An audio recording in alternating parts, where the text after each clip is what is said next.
Raja Raja Uzia. Segenap bangsa Yehuda mengambil Uzia yang masih berumur 16 tahun dan menobatkan dia menjadi raja menggantikan ayahnya Amazia. Ia memperkuat Elot dan mengembalikannya kepada Yehuda. Sesudah raja mendapat perhentian bersama-sama dengan nenek moyangnya. Uzia berumur 16 tahun pada waktu ia menjadi raja dan 52 tahun lamanya ia memerintah di Yerusalem. Nama ibunya ialah Yekolya dari Yerusalem. Ia melakukan apa yang benar di mata Tuhan, tepat seperti yang dilakukan Amazia ayahnya.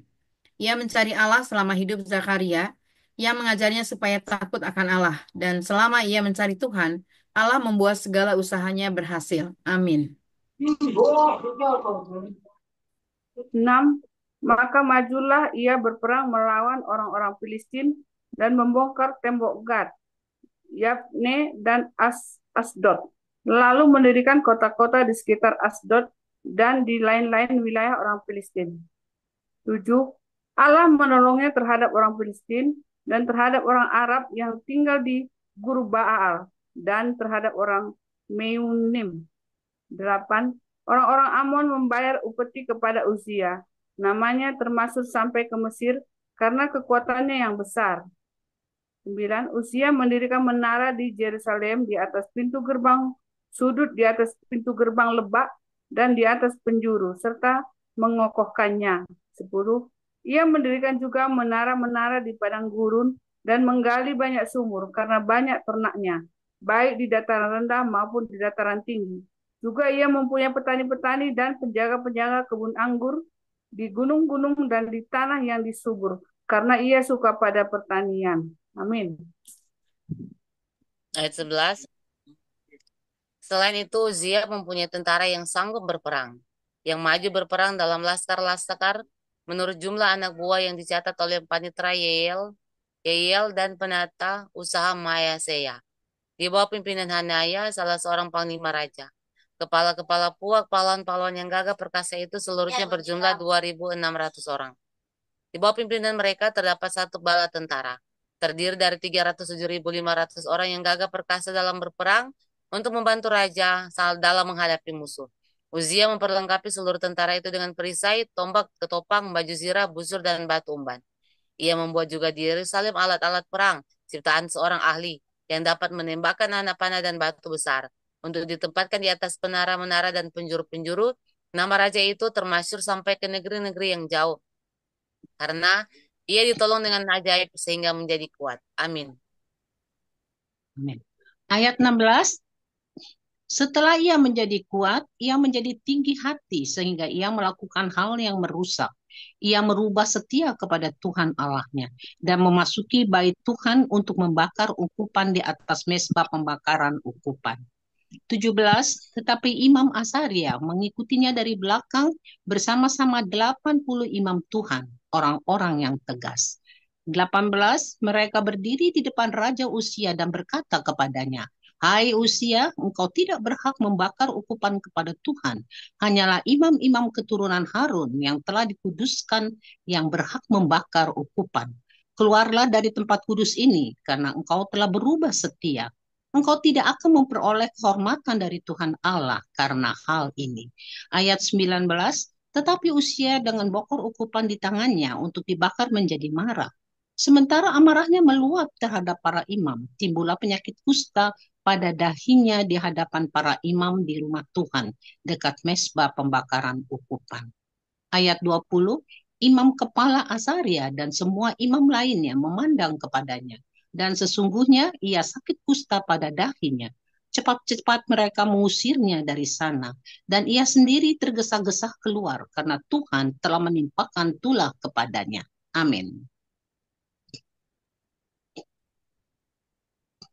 21. Raja Uzia sakit kusta sampai kepada hari matinya, dan sebagai orang yang sakit kusta ia tinggal dalam sebuah rumah pengasingan karena ia dikuncilkan dari rumah Tuhan. Dan Yotam anaknya mengepalai istana raja dan menjalankan pemerintahan atas rakyat negeri itu. 22. Selebihnya dari riwayat Uzia dari awal sampai akhir ditulis oleh Nabi Yesaya bin Amos. 23. Kemudian Uzia mendapat perhentian bersama-sama dengan nenek moyangnya dan ia dikuburkan di samping nenek moyangnya di ladang dekat pekuburan raja-raja karena ia berpenyakit kusta, kata orang. Maka Yotam anaknya menjadi raja menggantikan dia. 2 Tawarik 27 ayat 1 dan 2. Yotam berumur 25 tahun pada waktu ia menjadi raja dan 16 tahun lamanya ia memerintah di Yerusalem. Nama ibunya ialah Yerusa, anak Sadok. 2. Ia melakukan apa yang benar di mata Tuhan, tepat seperti yang dilakukan Usia ayahnya.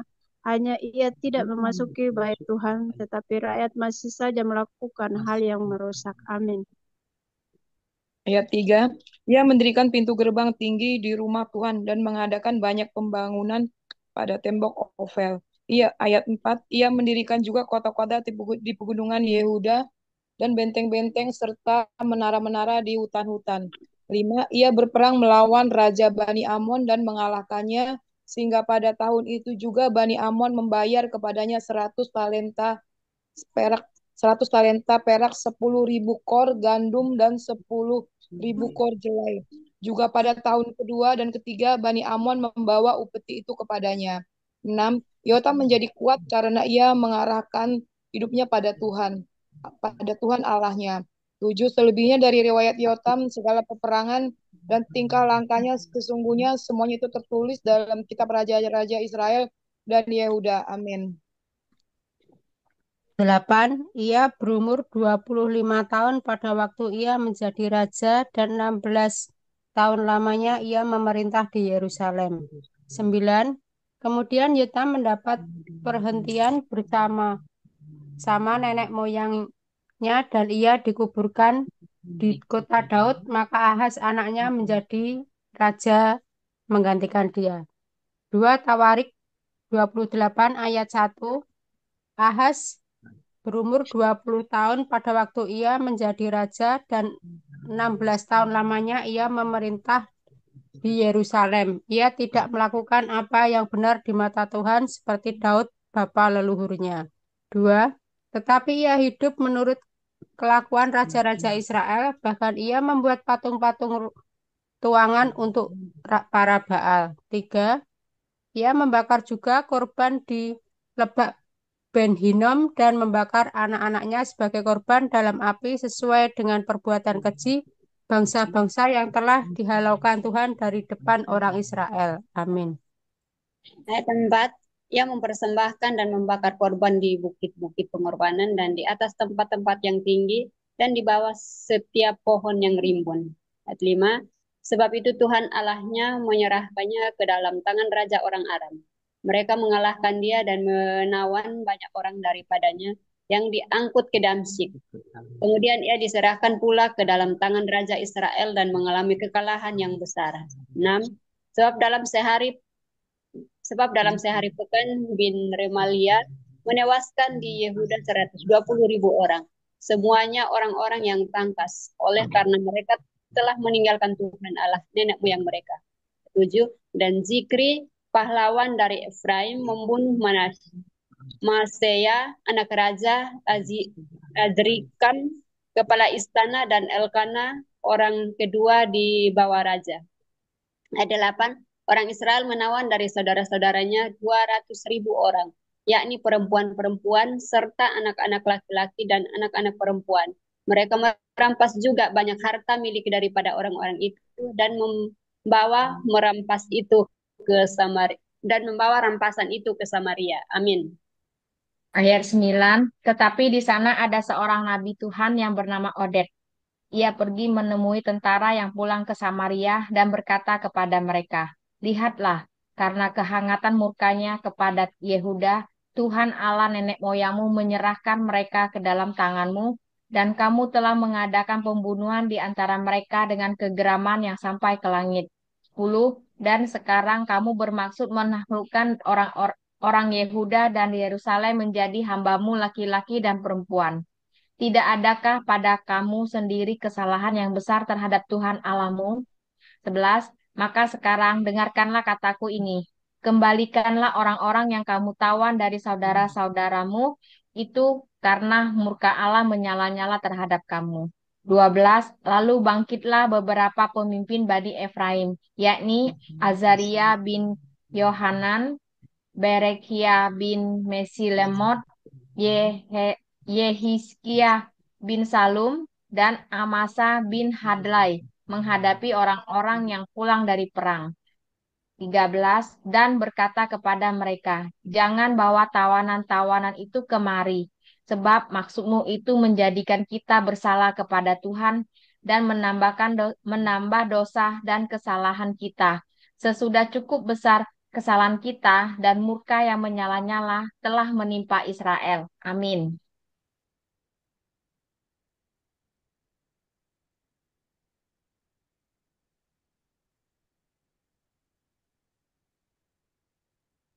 Sofi, Bu. Maaf Ibu, bisa dilanjut Oke, Bu Joli? ya baik. 14. Lalu orang-orang bersenjata itu meninggalkan tawanan dan barang-barang rampasannya di muka para pemimpin dan seluruh jemaah. 15. Dan orang-orang yang ditunjuk dengan disebut namanya bangkit, lalu menjemput para tawanan itu. Semua orang yang telanjang mereka berikan pakaian dari rampasan itu. Orang-orang itu diberi pakaian, kasut, makanan, dan minuman. Mereka diurapi dengan minyak, dan semua yang terlalu payah untuk berjalan diangkut dengan keledai dan dibawa ke Yeriko, kota pohon korma dekat saudara-saudara mereka. Sesudah itu orang Israel itu pulang ke Samaria. 16. Pada waktu itu Raja Ahaz menyuruh utusan kepada raja negeri Asyur untuk memohon bantuan. 17. Karena orang Edom telah datang pula dan mengalahkan Yehuda serta mengangkat tawanan-tawanan. 18. Orang-orang Filistin juga telah menyerbu kota-kota di daerah bukit dan di tanah Negeb Yehuda. Mereka pun merebut Bet Semes, Ayolan, Gederot, Soko dengan segala kotanya, Timna dengan segala kotanya, dan Gomzo dengan segala kotanya, dan menetap di kota-kota itu. Amin. Ayat 19. Demikianlah Tuhan merendahkan Yehuda oleh karena Ahaz, Raja Israel itu, membiarkan kebiadaban berlaku di Yehuda dan berubah setia kepada Tuhan. 20. Maka datanglah Tilgat-Pilneser, Raja negeri Asyur, kepadanya. Hanya bukan membantu dia, melainkan menyesakkannya. 21. Walaupun Ahaz merampas barang-barang dari rumah Tuhan, dari rumah raja, dan dari rumah-rumah para pemimpin dan menyerahkan semua itu kepada Raja negeri Asyur, namun perbuatannya itu tidak menguntungkan dia. 22. Dalam keadaan terdesak itu, Raja Ahaz ini malah semakin berubah setia terhadap Tuhan. Ayat 23, ia mempersembahkan korban kepada para Allah orang Damsyik yang telah mengalahkan dia. Pikirnya yang membantu raja-raja orang Aram adalah para Allah mereka. Kepada mereka lah aku akan mempersembahkan korban supaya mereka membantu aku juga. Tetapi Allah-Allah itulah yang menjadi sebab keruntuhan bagi dia dan bersama-sama dengan dia bagi seluruh Israel. Amin.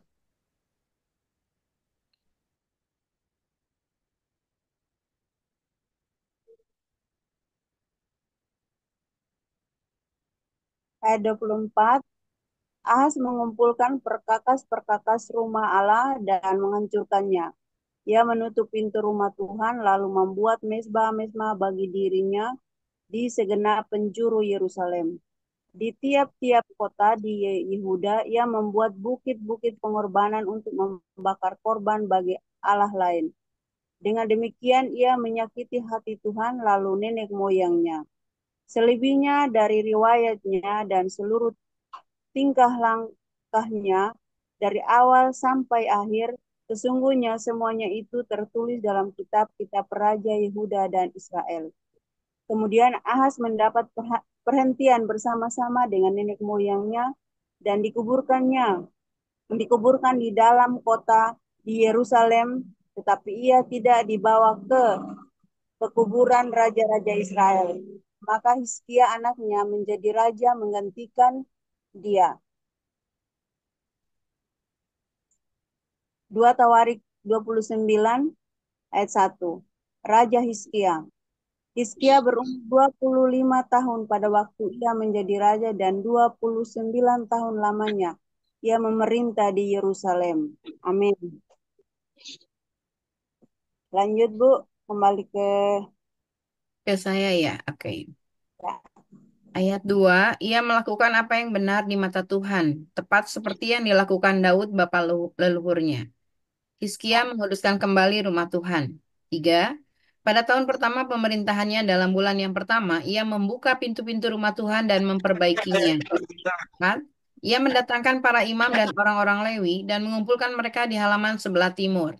5, katanya kepada mereka, dengarlah hei orang-orang Lewi, sekarang kuduskanlah dirimu dan kuduskanlah rumah Tuhan, Allah nenek moyangmu. Keluarkanlah kecemaran dari tempat kudus. 6, karena nenek moyang kita telah berubah setia, mereka melakukan apa yang jahat di mata Tuhan Allah kita, telah meninggalkannya, mereka telah memalingkan muka dari kediaman Tuhan dan membelakanginya. Amin.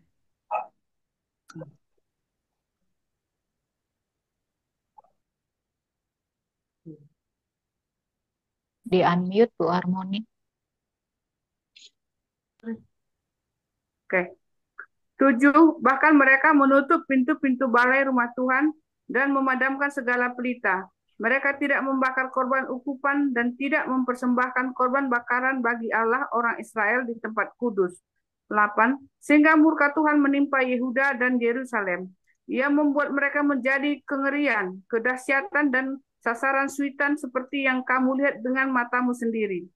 9, karena hal itulah nenek moyang kita tewas oleh pedang, dan anak-anak lelaki dan anak-anak perempuan kita beserta istri-istri kita menjadi tawanan. 10, sekarang aku bermaksud mengikat perjanjian dengan Tuhan, Allah Israel, supaya murkanya yang menyala-nyala itu undur daripada kita. 11, anak-anakku, sekarang janganlah kamu lengah, karena kamu telah dipilih Tuhan untuk berdiri di hadapannya, untuk melayani Dia, untuk menyelenggarakan kebaktian dan membakar korban baginya. 12, lalu bangunlah orang-orang Lewi itu, yakni dari Bani Kehat, Mahat bin Amasai dan Yoel bin Azaria, dari Bani Merari, Kis bin Abdi, dan Azaria bin Yehalelel, dari orang Gerson, Yoah bin Jima dan Eden bin Yoah. Amin. Ayat 13. Dari Bani Elisafan, Simri dan Yeiel. Dari Bani Asaf, Zakaria dan Matanya. Dari Bani Heman, Yehiel dan Simei. Dan dari Bani Yedutun, Semaya dan Uziel. Mereka mengumpulkan saudara-saudaranya dan menguduskan dirinya. Kemudian mereka datang menurut perintah raja, sesuai dengan firman Tuhan, lalu mentahirkan rumah Tuhan. Sesudah itu masuklah para imam ke bagian dalam rumah Tuhan untuk mentahirkannya. Semua yang najis yang didapati mereka dalam bait Tuhan dibawa ke pelataran rumah Tuhan. Orang-orang Lewi menerimanya untuk diangkut keluar ke lembah Kidron. Pekerjaan menguduskan itu dimulai pada tanggal 1 bulan yang pertama. Pada hari ke-8 bulan itu mereka sampai ke balai rumah Tuhan dan menguduskan seluruh rumah Tuhan dalam 8 hari. Mereka selesai pada hari ke-16 bulan pertama. Amin. Ayat 18. Lalu masuklah mereka menghadap Raja Hizkia dan berkata, kami telah mentahirkan seluruh rumah Tuhan, juga mezbah korban bakaran dengan segala perkakasnya dan meja roti sajian dengan segala perkakasnya. Ayat 19, dan segala perkakasnya yang dibuang Raja Ahaz ketika ia berubah setia pada masa pemerintahannya, telah kami sediakan dan kami kuduskan. Sekarang semuanya itu ada di depan mezbah Tuhan. Ayat 20, maka pagi-pagi Raja Hizkia mengumpulkan pemimpin-pemimpin kota dan pergi ke rumah Tuhan. Ayat 21, mereka membawa 7 ekor lembu jantan, 7 ekor domba jantan, 7 ekor domba muda, dan 7 ekor kambing jantan sebagai korban penghapus dosa untuk keluarga raja, untuk tempat kudus, dan untuk Yehuda. Ia memerintahkan anak-anak Harun, yakni para imam, untuk mempersembahkannya di atas meja Tuhan. Ayat 22, lalu mereka menyembelih lembu-lembu itu. Para imam menerima darahnya dan menyiramkannya pada mezbah. Kemudian mereka menyembelih domba-domba jantan dan menyiramkan darahnya pada mezbah. Sesudah itu mereka menyembelih domba-domba muda dan menyiramkan darahnya pada mezbah. Amin. 23. Selanjutnya mereka membawa kambing jantan yang akan menjadi korban penghapus dosa ke hadapan raja dan jemaah. Mereka meletakkan tangannya ke atas kambing-kambing itu. 24. Dan para imam menyembelihnya dan mempersembahkannya darahnya di atas mezbah sebagai korban penghapus dosa untuk mengadakan pendamaian bagi seluruh Israel. Sebab raja telah memerintahkan untuk mempersembahkan korban bakaran dan korban penghapus dosa itu bagi seluruh Israel. 25. Ia menempatkan orang-orang Lewi di rumah Tuhan dengan ceracap, gambus, dan kecapi sesuai dengan perintah Daud dan Gad, pelihat raja, dan Nabi Nathan, karena dari Tuhanlah perintah itu dengan perantaraan nabi-nabinya. 26. Maka berdirilah orang-orang Lewi dengan alat-alat musik Daud, demikian pula para imam dengan nafiri. 27. Lalu Hizkia memerintahkan untuk mempersembahkan korban bakaran di atas mezbah. Pada saat mempersembahkan korban bakaran mulailah pula dinyanyikan nyanyian bagi Tuhan dan bunyikan nafiri dengan iringan alat-alat musik Daud Raja Israel. Amin. 28. Seluruh jemaat sujud menyembah sementara nyanyian dinyanyikan dan nafiri dibunyikan. Semua itu berlangsung sampai korban bakaran habis terbakar. 29. Sehabis korban bakaran dipersembahkan, raja dan semua orang yang hadir bersama-sama dia berlutut dan sujud menyembah. 30. Lalu Raja Hizkia dan para pemimpin memerintahkan orang-orang Lewi menyanyikan puji-pujian untuk Tuhan dan dengan kata-kata Daud dan Asap pelihat itu. Maka mereka menyanyikan puji-pujian dengan sukaria, lalu berlutut dan sujud menyembah. 31. Kemudian berbicaralah Hizkia, sekarang kamu telah mentahbiskan dirimu untuk Tuhan. Mendekatlah dan bawalah korban-korban sembelihan dan korban syukur ke rumah Tuhan. Lalu jemaah membawa korban-korban sembelihan dan korban-korban puji-pujian. Setiap orang yang rela hati membawa juga korban-korban bakaran. 32. Jumlah korban bakaran yang dibawa jemaah ialah lembu jantan 10 ekor, domba jantan 100 ekor, dan domba muda 200 ekor. Semuanya sebagai korban bakaran bagi Tuhan. Amin. 33. Persembahan kudus terdiri dari lembu sapi 600 ekor dan kambing domba 3.000 ekor. Tetapi jumlah imam terlalu sedikit sehingga mereka tidak sanggup menguliti semua korban bakaran. Oleh sebab itu, saudara-saudara mereka, orang-orang Lewi, membantu mereka sampai pekerjaan itu selesai dan sampai para imam menguduskan dirinya. Sebab orang-orang Lewi itu lebih bersungguh-sungguh menguduskan dirinya daripada para imam. 35.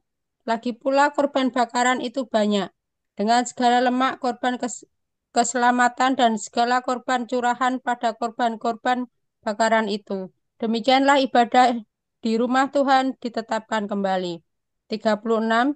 Hizkia dan seluruh rakyat bersukacita akan apa yang telah ditetapkan Allah bagi bangsa itu, karena hari itu terjadi dengan tak disangka-sangka. 2 Tawarik 30, Hizkia merayakan Paskah. 1. Kemudian Hizkia mengirimkan pesan kepada seluruh Israel dan Yehuda, bahkan menulis surat kepada Efraim dan Manasye, supaya mereka datang merayakan Paskah bagi Tuhan, Allah orang Israel di rumah Tuhan di Yerusalem. Amin. Ayat 2. Raja bersama-sama para pemimpin dan seluruh jemaah di Yerusalem merencanakan untuk merayakan Paskah pada bulan kedua.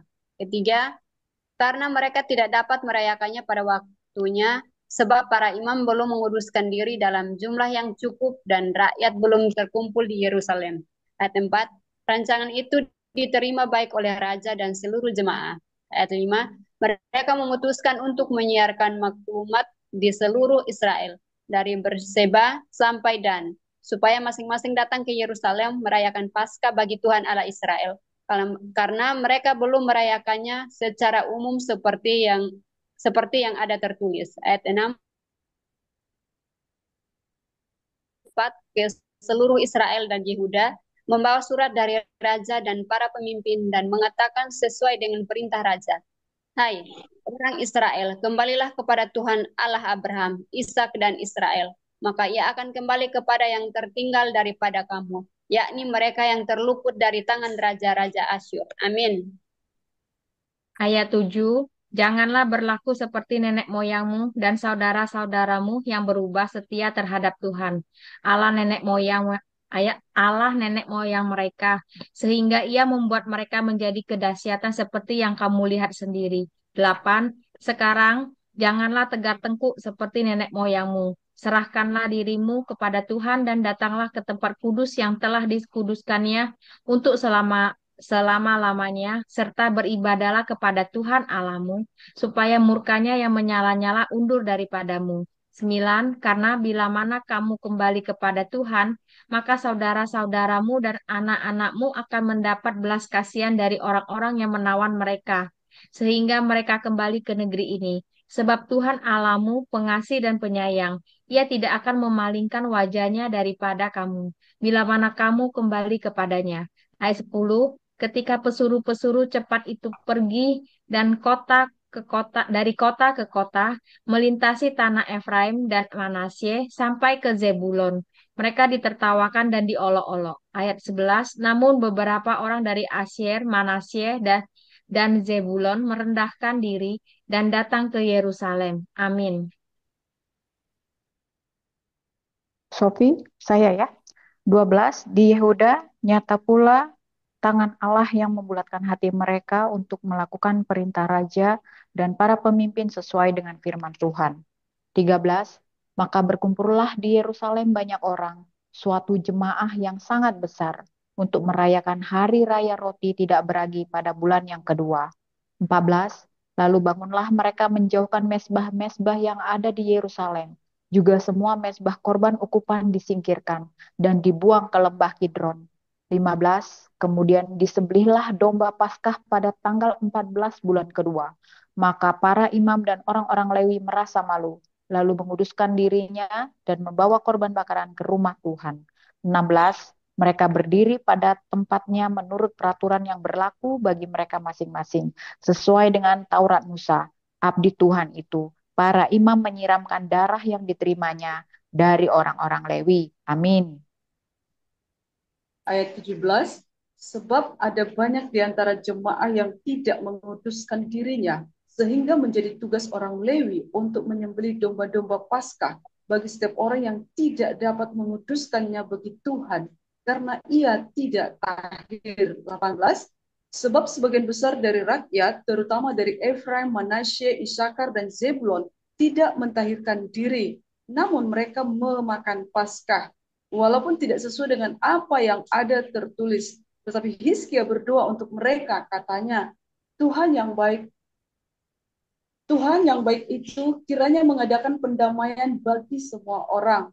19, yang sungguh-sungguh berhasrat mencari Allah, yakni Tuhan Allah nenek moyangnya, walaupun ketahiran mereka tidak sesuai dengan tempat kudus. 20, Tuhan mendengar Hizkia dan membiarkan bangsa itu selamat. 21, 7 hari lamanya orang Israel yang berada di Yerusalem merayakan hari raya roti tidak beragi dengan kesukaan yang besar.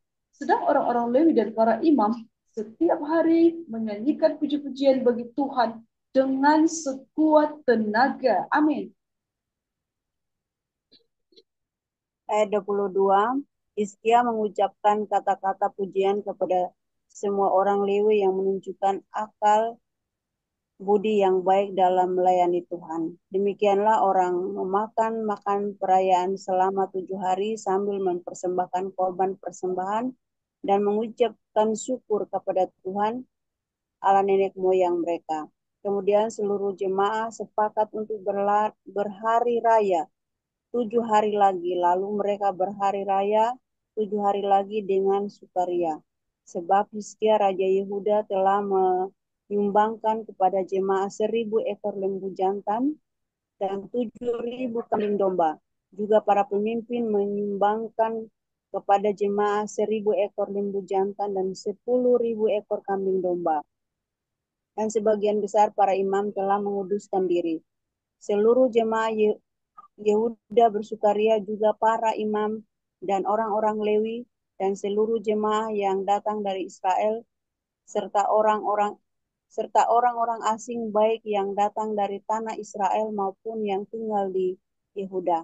Maka besarlah kesukaan di Yerusalem karena sejak Salomo bin Daud Raja Israel tidak pernah terjadi peristiwa semacam itu di Yerusalem.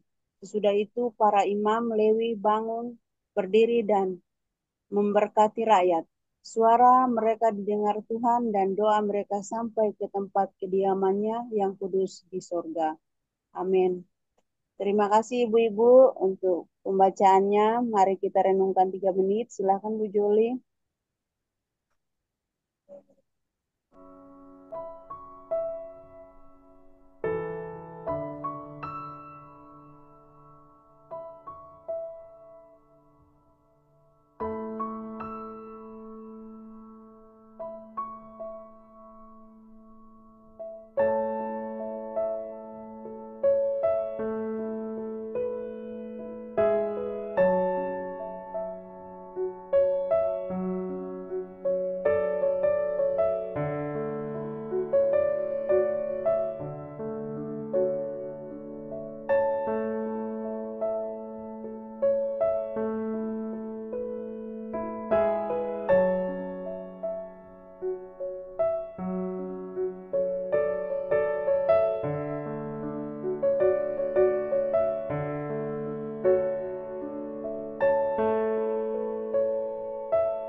Baik Ibu-Ibu,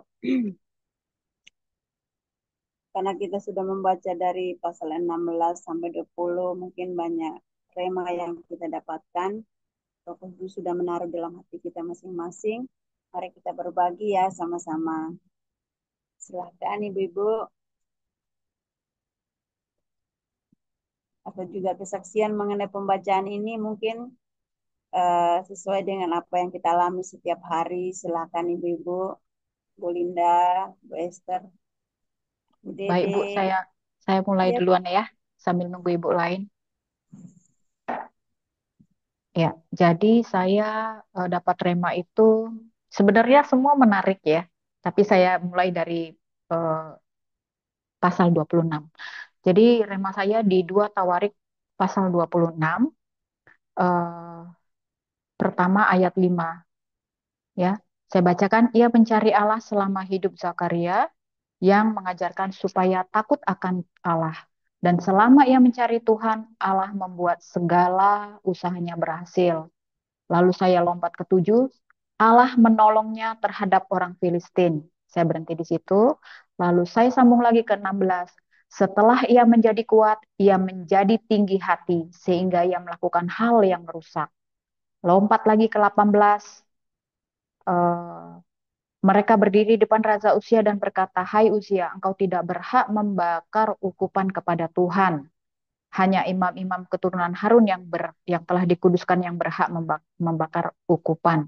Lalu lompat lagi ke pasal ayat 20, eh, bagian terakhir, karena Tuhan telah menimpakan tulah padanya, ya. Lalu terakhirnya Raja Uzia sakit kusta sampai kematian, sampai kematiannya. Ada hal yang saya kurang mengerti di sini ya, karena engkau telah berubah setia gitu ya. Mungkin setiap pemahaman saya itu berbeda dengan maksud yang ada di ayat 18. Tapi rema saya adalah begini. Eh, Ketika kita mencari Tuhan, ketika kita mencari Tuhan di dalam hidup kita, di sini jelas dikatakan bahwa Allah membuat segala usahanya berhasil. Bahkan Allah juga menolongnya. Nah, tetapi yang berbahaya adalah ini saya melihat grafik hidup seseorang tuh seperti itu, terutama juga di dalam kehidupan kerohanian gitu ya.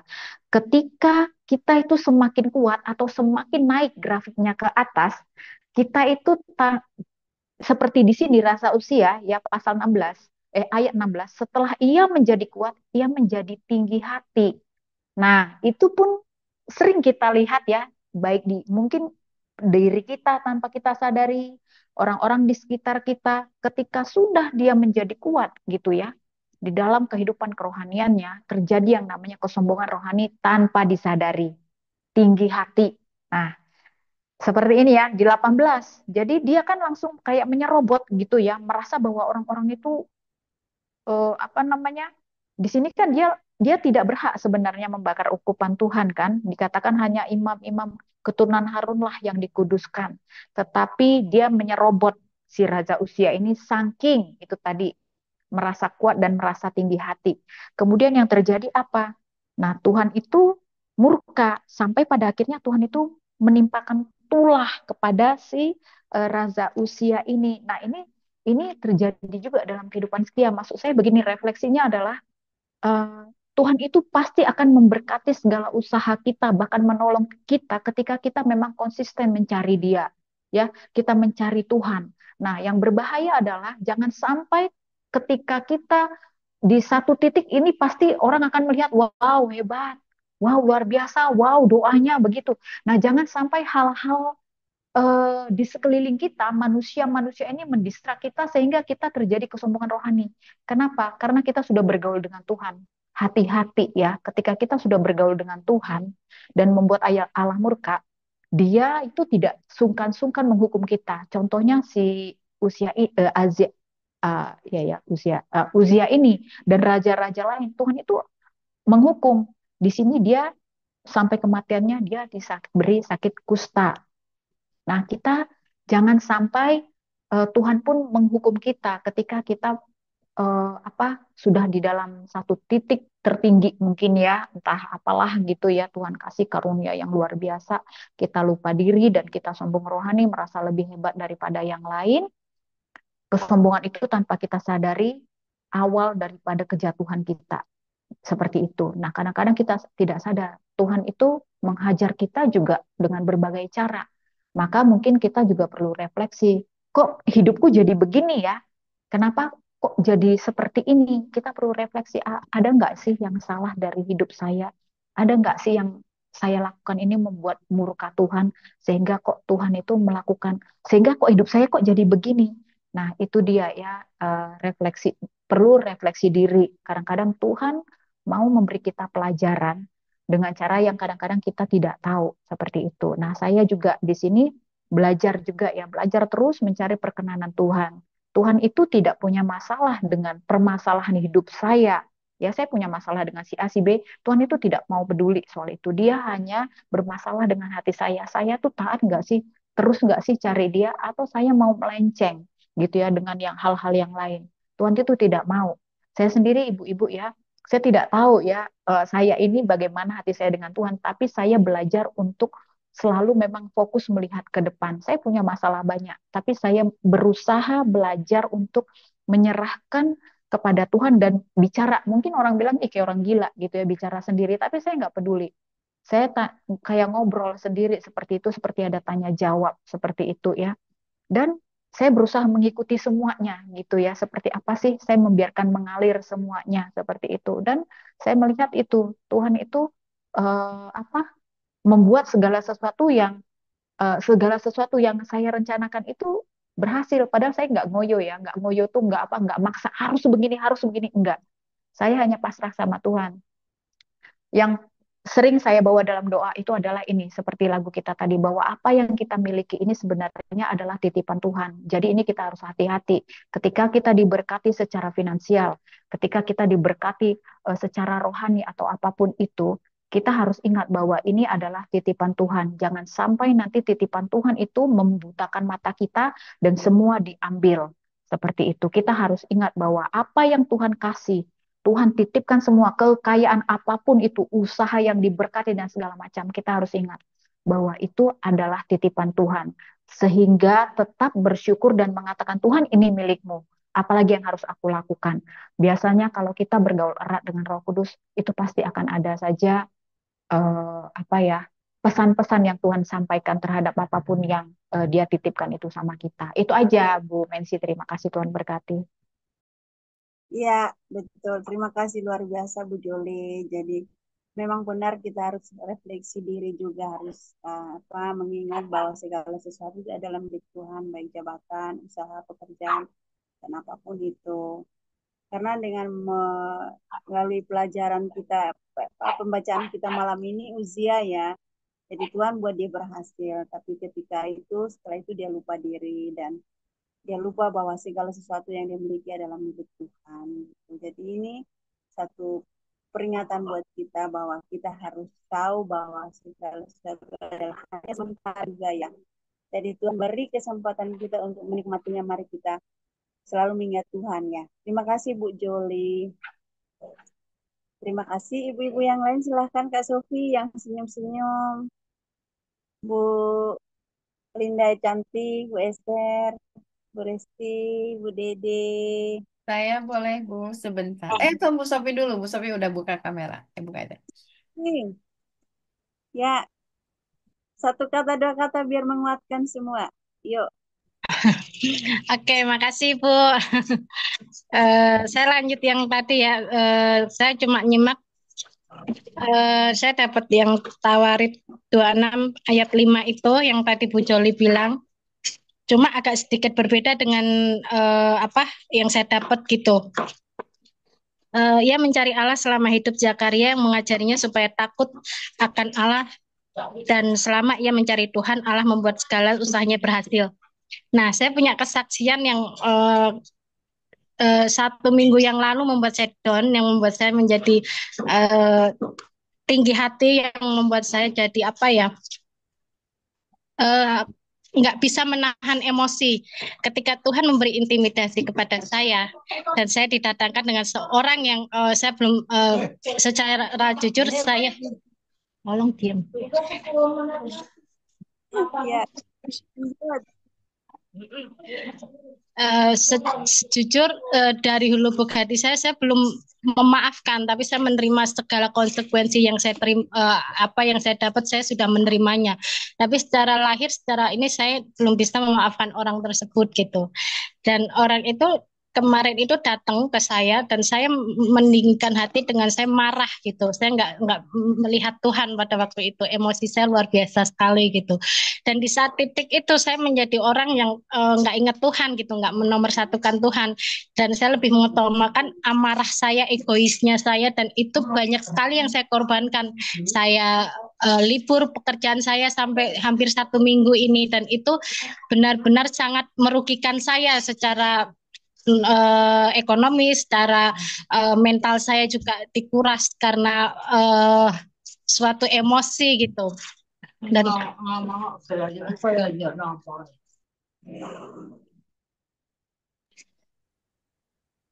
Dan itu jujur apa ya? Ya di situ saya diingatkan untuk selalu melihat Tuhan gitu. Itu aja sih Ya, Bu Mima. Terima kasih. ya, terima kasih kesaksiannya, Bu. Ya, ya kadang-kadang kita salah berpikir akhirnya merugikan diri sendiri, Bu Sofi.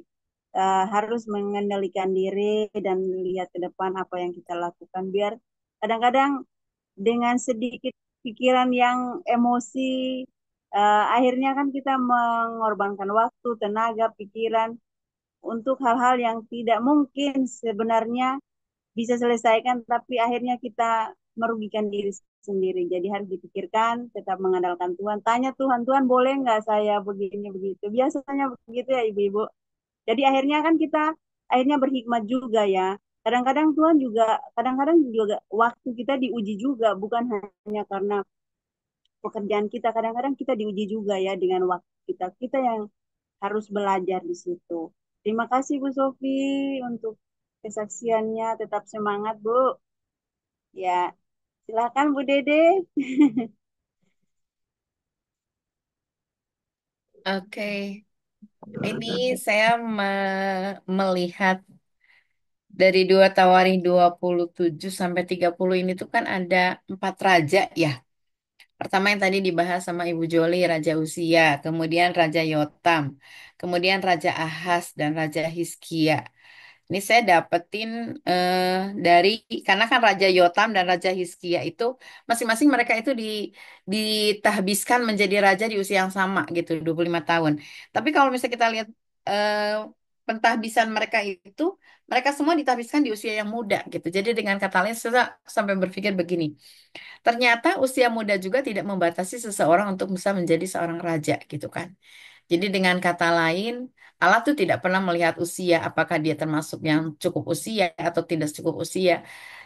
Tapi ada perbedaan di sini. Kalau misalnya kita lihat Yotam dan Hizkia itu mereka takut akan Tuhan gitu. Tapi Ahas ini berbeda gitu. Ahas ini hidupnya dari sejak awal dia ditahbiskan menjadi seorang raja, dia tidak benar di hadapan Tuhan gitu. Bahkan dia hidup menurut ke kebiasaan raja-raja Israel pada umumnya. Karena kan ini sebenarnya Raja Yehuda ya. Jadi dia membawa patung-patung dewa yang dibawa atau misalnya yang biasa disembah oleh raja-raja Israel. Terus dikatakan di sini ia membakar juga korban di Lebak Ben Hinnom dan membakar anak-anaknya sebagai korban dalam api. Berarti satu satu sikap yang keji ya kalau saya bilangnya di sini disebutkan juga mm, sesuai dengan perbuatan keji bangsa-bangsa yang telah dihalaukan Tuhan dari depan orang Israel. Nah, ini salah satu sikap diawali segala sesuatu tuh harus bukan harus ya. Segala sesuatu kalau diawali dengan hal yang tidak baik, maka akhirnya juga tidak baik gitu. Jadi eh, kalau misalnya kita perhatikan gerak-gerik atau sikap dari Raja Ahas ini sampai akhirnya Tuhan tuh nggak suka gitu. Disebutkan di ayat berapa di sini dikatakan? Ya, di ayat 24, Ahas mengumpulkan perkakas-perkakas rumah Allah dan menghancurkannya. Jadi bukan hanya membakar anak-anaknya, dia juga menghancurkan perkakas-perkakas rumah Tuhan. Kemudian ia menutup pintu rumah Tuhan, lalu membuat mezbah-mezbah bagi dirinya di segenap penjuru Yerusalem. Jadi ini luar biasa sikap-sikap yang seperti ini. Kemudian yang luar biasanya lagi, dalam keadaan terdesak itu, Raja Ahaz malah semakin berubah setia terhadap Tuhan. Jadi kalau misalnya tadi Raja Usia berubahnya itu di akhir, diawali dengan hal yang baik, diakhiri dengan yang tidak baik. Kalau Ahaz ini diawali dengan yang tidak baik, sampai akhirnya juga tidak baik. Tapi kalau misalnya kita perhatikan, Tuhan masih tetap istilahnya gini ya, memberikan kesempatan. Kadang-kadang kan saya berpikir, kenapa ya orang jahat itu semakin jahat, semakin jahat, semakin jahat. Tapi kok nggak mati-mati gitu kan? Ternyata Tuhan masih memberikan kesempatan, jangan-jangan nanti dia akhirnya bertobat. Tapi kesempatan itu pun setelah diberikan kesempatan sampai pada matinya dia nggak bertobat. Jadi kadang-kadang saya suka berpikir kalau misal kayak gitu ya udah aja dibuat mati dari awal gitu kan. Tapi Tuhan mungkin nggak seperti saya. Kalau saya jadi Tuhan mungkin kayak gitu ya, bantai aja semua yang jahat gitu kan. Jadi udah aja yang ada tuh yang baik-baik. Tapi Tuhan nggak berpikiran seperti itu. Bahkan dia disebutkan di sini apapun yang dilakukan oleh Ahaz itu Tuhan udah kesel banget gitu. Dan terakhirnya, Ahaz itu mendapat perhentian bersama dengan nenek moyangnya dan dikuburkan di dalam kota di Yerusalem, tapi tidak di pekuburan raja-raja Israel. Jadi, meskipun demikian, dia masih tetap dihargai. Ya, dihargai karena istilahnya matinya itu nggak mati kusta. Tapi intinya, saya nangkap tuh gini, Allah tuh tetap memberikan kesempatan kepada setiap orang untuk akhirnya dia bisa hidup, dia bisa alami pertobatan. Tapi kalaupun misalnya itu kembali kepada free will, kalau memang misalnya dia mengambil langkah untuk tidak setia, ya Tuhan tidak akan bisa berbuat apa-apa. Iblis juga tidak bisa berbuat apa-apa. Jadi dengan kata lain, manusia itu diberikan kehendak bebas untuk bisa memilih, menentukan hidup dia itu seperti apa nantinya gitu. Dan kita lihat di sini dari Raja Ahaz itu, dari awal sampai akhir, dia membakar korban, kemudian diserahkan kepada tangan Raja Aram, alami kekalahan, bahkan murka Allah di ayat yang ke-13-nya turun atas dia. Dan sampai matinya dia nggak bertobat. Ya itu kan berarti pilihan dia gitu kan. Beda dengan Hizkia anaknya. Hizkia itu berbuat hal yang benar. Meskipun dia melihat bapaknya nggak seperti itu. Ini aja sih yang jadi apa sih namanya rema buat saya. Jadi dengan kata lain, ya kita diberi kesempatan hidup sama Tuhan. Ya kita harus bisa melakukan segala sesuatu, mengambil keputusan dari free will kita untuk hal yang benar gitu. Karena kesempatan hidup seseorang itu kan terbatas gitu ya. Seseorang itu tidak bisa punya waktu yang cukup panjang untuk bisa menentukan setelah ini saya mau ngapain. Tapi kalau misalnya kita mengambil langkah yang baik, takut akan Tuhan. Ya kalau misalnya yang tadi Bu Sophie bilang, manusiawi kalau kita marah, saya juga pada marah gitu kan. Kalau kita kesel ya kita juga marah. Justru kalau kita lagi kesel kita nggak marah, itu emosi kita dipendam malah jadi penyakit gitu kan. Tapi setelah kita marah, ya kita flashback gitu ke diri saya sendiri karena ngapain ini tadi saya marah. Coba kalau saya berhenti sebentar, duduk sebentar, kemudian saya baru ngomong, mungkin saya nggak akan begitu gitu. Nah ini kejadian kemarin, ini saya mau cerita sedikit ya.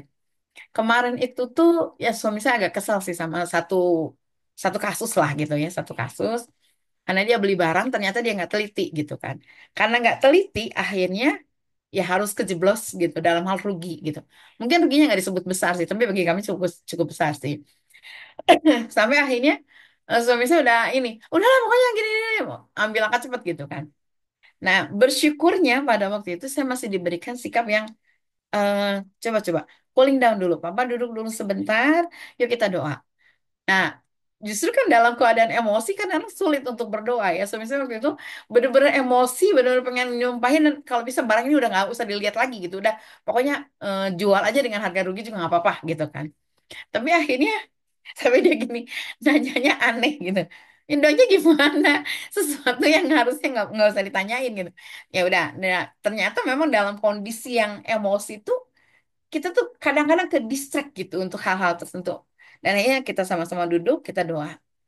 Saya bilang setelah doa, saya nanya, Pah, damai sejahtera nggak? Hmm. gitu ya kan. Jadi istilahnya mungkin dia nggak damai sejahtera, tapi yang gitu aja lah, udah kadang udah doa gitu tuh akhirnya tenang ya, udah kita lihat aja tangan Tuhan kerjanya gimana. Dan benar, nggak hitungan hari gitu, hitungannya jam Tuhan beresin semua tek, tek, tek, tek, tek, tek. Sampai pas malam-malam terakhir itu udah beres gitu semuanya. Dan saya hanya melihat begini, Tuhan, saya kadang-kadang nggak melihat sampai sejauh itu gitu kan, tapi Tuhan membereskan. Dan kan memang saya pasang harganya ya, kalaupun bisa rugi, ruginya dikit lah, nggak terlalu gede-gede banget gitu. Dan sesuai gitu, semuanya tuh sesuai. Saya hanya bilang begini, Tuhan, benar ya, ketika kita cooling down, ketika kita tenang, ketika kita datang sama Tuhan, kita ngambil sikap kita untuk menyerahkan sama Tuhan, ya kita dengan free will kita tetap tenang di hadapan Tuhan, maka semuanya akan dibereskan. Tek tek tek teknya itu ya langkah Tuhan gitu. Sampai kita tuh semua terbang ngomong, iya ya, orang yang belinya datang ke rumah, kita nggak harus keluar gitu. Dan akhirnya semuanya beres gitu. Dan akhirnya istilahnya terjual gitu ya. Dengan kata lain, eh, semua itu under kontrolnya Tuhan gitu kan. Kalau misalnya kita lihat semuanya itu, ya tinggal kita berharap sama Tuhan udah cukup gitu. Makanya saya kalau misalnya lihat Raja Ahaz ini, segitunya gitu. Padahal dia udah ada di posisi raja, tapi kenapa dia menyalahkan kekuasaannya, menyalahkan wewenang itu, dan bahkan anak-anaknya dibakar. Oh my God. Itu bapak yang aneh kalau menurut saya. Itu aja sih mungkin Bu Mensi. Makasih. Iya, terima kasih banyak Bu. Wow, luar biasa. Benar ya. Aduh, jadi takut ya. Kita harus berhati-hati ya untuk mengambil keputusan. Apalagi berhadapannya bukan dengan manusia, tapi dengan Tuhan. Karena Tuhan itu kan panjang sabar ya. Sekalipun kita selalu melakukan hal yang mungkin tidak sesuai. Tapi seperti Raja itu ya, dia tetap memberi kesempatan untuk bertobat. Jadi semoga kita juga seperti itu, tetap mengakui dosa ya setiap hari gitu loh. Walaupun saat ini kita mungkin berat rasanya untuk mengampuni, berat rasanya untuk gemas gitu kan. Tetapi kita juga tahu diri ya siapa kita gitu loh. Ya, terima kasih ya Bu Dede. Silakan ibu-ibu yang lain, Bu Esther, Bu Ance, Bu Resti, Bu Marina, Si Neneng, Bu Sandra, Kak Dona. Oh, Kak Dona ada ya. Bu Lingling, Bu siapa nih? Silakan ibu-ibu. Bu Nur, Bu Nacep, Bu Harmoni, Bu Eli, untuk membagi Bu remaja. Ance kali. Iya, silahkan. Bu Ance, kesaksian. Mungkin menyaksikan kemurahan Tuhan sepanjang minggu ini ya, silahkan. Ya, puji Tuhan. Terima kasih atas kesempatan ini. Tuhan sungguh luar biasa dalam setiap kehidupan kita. Ah, saya mau menyaksikan juga tentang kehidupan, dan juga ini juga selalu nyata dalam kehidupan di 2 Tawarik pasal 29 ini. Kita melihat Raja Hizkia, dia memimpin bangsa Yerusalemnya dengan takut akan Tuhan, dengan selalu mengandalkan Tuhan. Apapun yang ia lakukan, apapun yang dia kerjakan, dia selalu mengandalkan Tuhan dalam setiap yang dia kerjakan. Di dalam dia memimpinnya sampai pada akhirnya di ayat yang terakhir di 36 ini, Hizkia dan seluruh rakyat bersukacita akan apa yang telah ditetapkan Allah bagi bangsa itu, karena hal itu terjadi dengan tak disangka-sangka. Itu sungguh luar biasa Tuhan kita. Ya, mungkin di akhir-akhir ini juga pasti akan terjadi dalam setiap kehidupan kita ketika kita mengandalkan Tuhan dalam setiap situasi apapun itu. Tuhan pasti akan membuat hal yang tidak pernah kita pikirkan. Tuhan akan pasti membuat hal yang tidak pernah kita sangka-sangka. Itu yang akan terjadi dalam kehidupan kita, asalkan kita hidup sesuai dengan apa yang Tuhan perintahkan kepada kita. Nah, di sini Hizkia dia begitu taat kepada Tuhan, dia begitu setia dan melakukan apa yang dia kerjakan kepada rakyatnya. Dia selalu memintakan untuk bagaimana rakyatnya juga untuk hidup bagi Tuhan, untuk hidup setia kepada Tuhan, untuk mau menguduskan dirinya. Di kehidupan kita juga, apapun keadaan kita, di mana kita berada, kemana kita pergi, kita dengan siapa, biarlah kita juga menjadi saksi yang hidup bagi orang-orang yang kita dekatkan, bagi orang-orang yang kita sama-sama, biarlah kita menjadi berkat bagi orang yang kita dekati. Biarlah disitulah Tuhan akan bekerja dalam setiap kehidupan kita, di mana kita mau hidup takut akan Tuhan, pasti Tuhan akan membuat hal yang sungguh luar biasa bagi kehidupan kita. Ketika kita tidak pernah berpikir, kita tidak pernah sangka bahwa hal itu akan ada bagi kita, hal itu akan terjadi dalam kehidupan kita, tetapi itulah yang akan Tuhan sediakan bagi kehidupan kita. Terima kasih. Amin. Wow, luar biasa. Ya, benar Kance ya. Jadi ketika kita taat, tunduk, taat, setia, melayani Tuhan, mengikuti apa yang Tuhan mau, apa yang tidak pernah kita lihat, dengar, itu yang akan Tuhan buat perkara buat kita. Dan ketika menyenangkan hati Tuhan, Tuhan juga lebih lagi dari itu. Jadi seperti Raja Hizkia kan mengajak rakyatnya untuk tetap kembali ke jalan Tuhan, mengikuti apa yang Tuhan mau, agar mereka tidak seperti nenek moyang mereka untuk mengikuti penyembahan berhala seperti itu.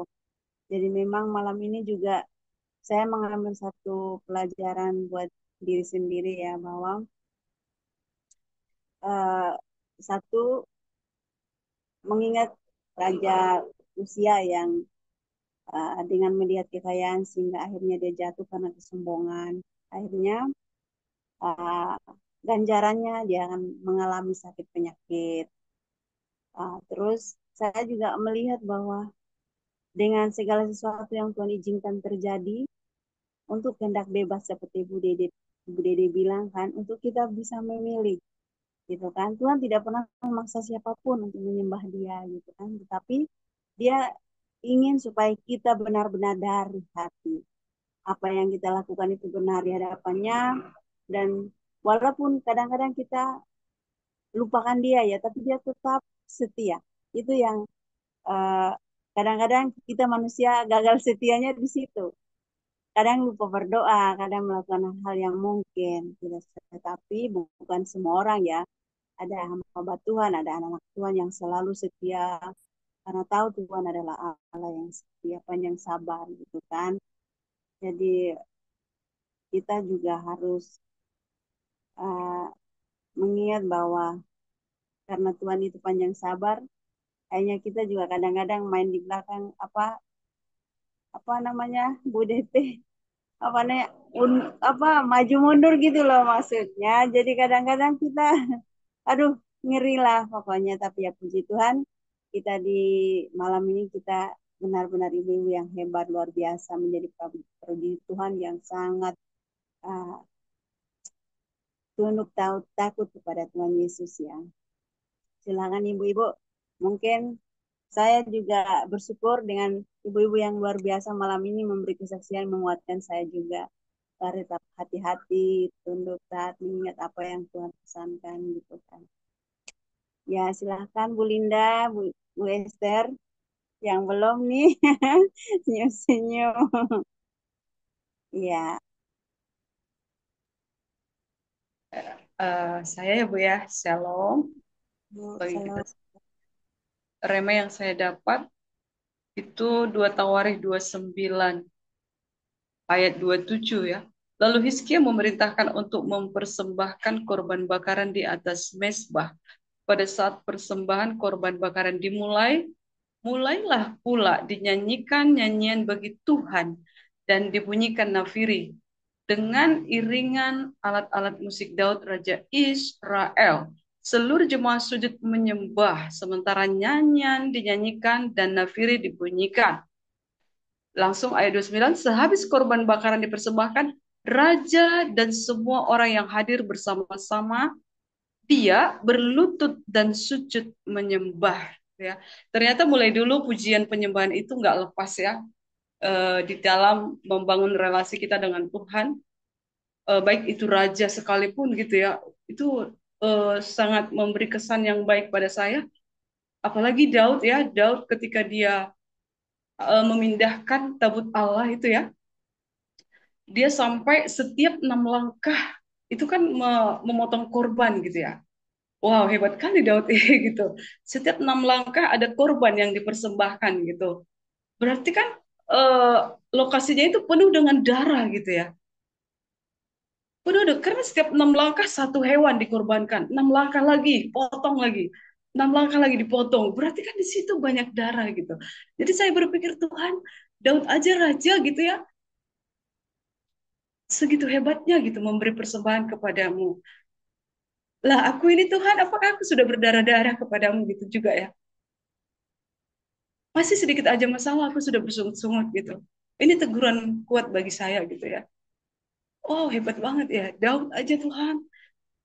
Begitu hebatnya persembahannya gitu. Lah aku sendiri Tuhan masih menghadapi masalah seperti ini sudah bersungut-sungut lah, komplain gitu, ya, menyalahkan yang lain gitu, ya. Bukannya mengucap syukur gitu, ya. Ya, jadi puji Tuhan ya, Daud di sini sangat menjadi teladan bagi saya. Kemudian seluruh raja, ya, menyembah, sujud kepada Tuhan, berlutut dan sujud kepada Tuhan gitu. Di sini juga bisa menjadi suatu gaya hidup bagi orang penyembah, di mana setiap menyembah kita harus berlutut dan sujud menyembah kepada Tuhan gitu, ya. Baik itu di saat bernyanyi, boleh juga menyembah di saat ada pujian juga. Dan ketika Daud itu kan dia melompat-lompat menari-nari bagi Tuhan. Dia nggak peduli sampai celananya melorot juga. Yang penting dia menyanyi sekuat tenaga untuk Tuhan gitu. Ini ajaran yang sangat mulia yang harus saya ini kan, ya, saya teladani secara pribadi. Kemudian kita juga harus kudus. Tadi ada saya lihat harus menjaga kekudusan kalau datang kepada Tuhan. Itu di ayat berapa ya tadi? Maaf ya lompat-lompat Bu, tapi ada kaitannya gitu, ya. Ya, Bu. Di 2 Tawarikh 29 ya kalau nggak salah. Ayat 27, ayat 7. Bahkan mereka menutup pintu-pintu di balai rumah Tuhan dan memadamkan segala pelita. Mereka tidak membakar korban ukupan dan tidak mempersembahkan korban bakaran bagi Allah orang Israel di tempat kudus, sehingga murka Tuhan menimpa Yehuda dan Yerusalem. Kemudian kita ke mana? Itu karena mereka tidak menyembah Tuhan, ya, sehingga murka Tuhan itu menyala-nyala gitu. Ayat 5 Bu ada di situ. Ayat 5 ya. Ya, ayat yang kelima. Iya. Katanya mereka dengarlah hai orang-orang Lewi, sekarang kuduskanlah diri. Iya, ini tadi.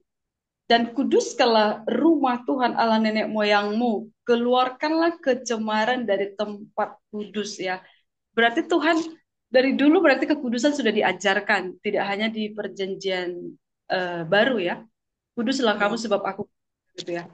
Jadi betapa pentingnya menjaga kekudusan, dan saya juga sudah mengalami ketika kita menjaga kekudusan itu hadirat Allah pluk itu langsung nyampe, ya gitu, ya. Beda dengan apa ya, kalau kita baru melakukan dosa, memang kita minta ampun sama Tuhan, tapi itu ada jeda waktu yang dibutuhkan. Tetapi kalau kita dengan hidup kudus, kita menyembah itu hadirat itu langsung memenuhi kita. Itu yang saya rasakan ya Bapak, ibu-ibu semua. Jadi menyembah itu harus hidup kudus. Kemudian apa ya? Kita harus mengakui kesalahan dan dosa. Kita harus seperti Daud juga ya, memberi persembahan kurban setiap 6 langkah, dia mengorbankan hewan sehingga seluruh tempat itu berdarah-darah gitu ya. Apakah saya sudah berdarah Tuhan datang kepadamu gitu juga. Wow, puji Tuhan, ini sangat mulia, mengajarkan saya untuk tetap connect dengan Tuhan apapun yang terjadi, dan belajar dari raja-raja ini juga ya, para raja Israel dan Yehuda, di mana raja Israel satu pun tidak ada yang melakukan kebenaran ya, melakukan yang benar di mata Tuhan. Sementara raja Yehuda, enggak semua sih, tapi adalah yang melakukan yang benar di mata Tuhan seperti Daud bapa leluhurnya gitu. Jadi pecahnya kerajaan itu menjadi dua, Yehuda dan Israel, akibat Raja Salomo yang tidak setia kepada Tuhan ya. Ketidaksetiaan menyebabkan murka begitu ya. Kalau tidak adanya perjanjian Tuhan dengan Daud, maka mungkin itu sudah dimusnahkan oleh Tuhan. Tapi Tuhan berbelas kasihan kepada umatnya, puji Tuhan. Ya termasuk kita, bangsa Israel rohani gitu ya. Tuhan itu, apabila kita berseru kepada Tuhan, maka Tuhan akan mendengarkan seruan kita. Puji Tuhan, ini saja dari saya. Terima kasih Bu. Iya, terima kasih Bu Esther Pasar Ibu. Ya benar Bu ya. Jadi kita harus menjaga kekudusan sebelum ruang melangkah masuk di hadapan Tuhan. Juga pujian penyembahan juga harus menjadi gaya hidup kita setiap hari. Karena dari situ kita akan merasakan hadiratnya Tuhan, merasakan ketenangan jiwa kita. Ya kan benar Bu? Ya, terima kasih Ibu-Ibu. Silahkan Ibu-Ibu yang lain. Ini malam ini menarik ya. Saling menguatkan satu sama lain. Bu. Kak Dorea, Kak Ida, silahkan.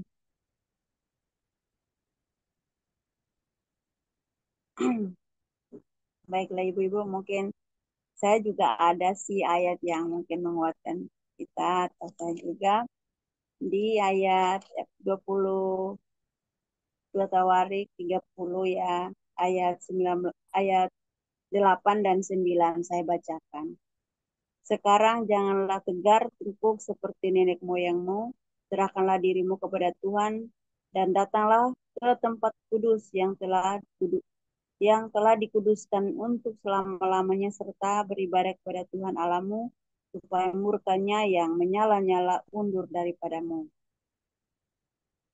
Ayat 9, karena bila mana kamu kembali ke Tuhan, maka saudara-saudaramu dan anak-anakmu dan akan mendapat belas kasihan dari orang-orang yang menawan mereka, sehingga mereka kembali ke negeri ini. Sebab Tuhan Allahmu pengasih dan penyayang, Ia tidak akan memalingkan wajahnya daripadamu bila mana kamu kembali kepadanya. Jadi seperti yang Bu Esther bilang ya, kita harus juga menjaga kekudusan. Karena dari situ Tuhan juga akan berbelas kasihan kepada kita, jangan tegar tengkuk gitu kan, seperti nenek moyang kita ya. Jadi saya di sini mendapatkan hikmahnya bahwa ketika kita mengalami banyak hal, mengalami banyak masalah, kita datang dengan penuh pengampunan, minta ampun kepada Tuhan, seperti Bu Esther tadi bilang juga, minta ampun kepada Tuhan, dan kita mengakui segala, karena menjaga kudusan kan mengakui segala apa yang kita lakukan. Dari situ kita akan menguduskan hati, pikiran, perkataan kita. Lalu di situ Tuhan akan memberikan kita belas kasihan untuk kita boleh menerima kasih karunia-Nya. Dan karena Tuhan itu Maha Penyayang, Pengasih, Dia akan memalingkan mukanya daripada kita. Jadi saya dari yang tadi kita baca, dari kesaksian ibu-ibu, saya merasakan ada sukacita yang luar biasa. Karena dengan setiap hari kita memperbaharui diri kita akan mengalami itu hari lepas hari. Bahkan ketika kita ada damai sejahtera, sukacita, orang di sekeliling kita juga akan merasakan itu. Atmosfer itu mereka akan merasakan juga. Seperti itu. Itu yang saya dapatkan ibu-ibu. Silahkan ibu-ibu kalau memang tidak ada yang ada lagi, mungkin saya minta Bu Esther Pasaribu untuk doa tutup bagi kita semua. Namun sebelumnya Ibu, mungkin kita juga uh, dukung doa buat Bu Resti juga ya. Bu Resti, Bu Lili ya. Ada ya Bu Jol? Bu Joli, Bu Bu Resti Resti, ini. Bu Resti ya. Mm-mm. Ya Bu Esther. Iya. Oh, halo Bu Resti. Iya. Jadi Bu Esther mungkin sudah tahu ya Bu Resti sakitnya. Oh iya. Kalau boleh tahu sakit apa, Bu? Saya tahu. Belum paham. Paham.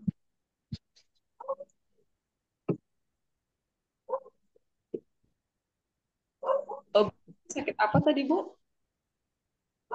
Bu Joli mungkin Iya, dijelaskan Bu Esther. ya sakit apa ya? Mau dibilang sebenarnya sakit apa ya Bu Resti itu ya? Kalau saya jadi memang Bu Resti mengalami kelemahan tubuh gitu ya. Jadi sedang pemulihan untuk kembali bisa seperti semula berbicara lancar, terus bergerak juga bisa normal seperti kita.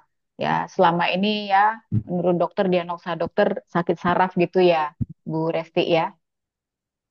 Ya, jadi Bu dipulihkanlah gitu ya. Tuhan berbelas kasih kepada Bu Resti untuk dipulihkan supaya bisa melakukan aktivitas seperti sedia kala gitu saja. Oke, baiklah. Kita bersatu di dalam doa. Terima kasih Tuhan, kami mengucap syukur di hadapan-Mu.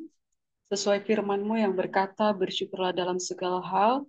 Dan hari ini kami mengucap syukur, mengucap syukur, mengucap syukur Tuhan.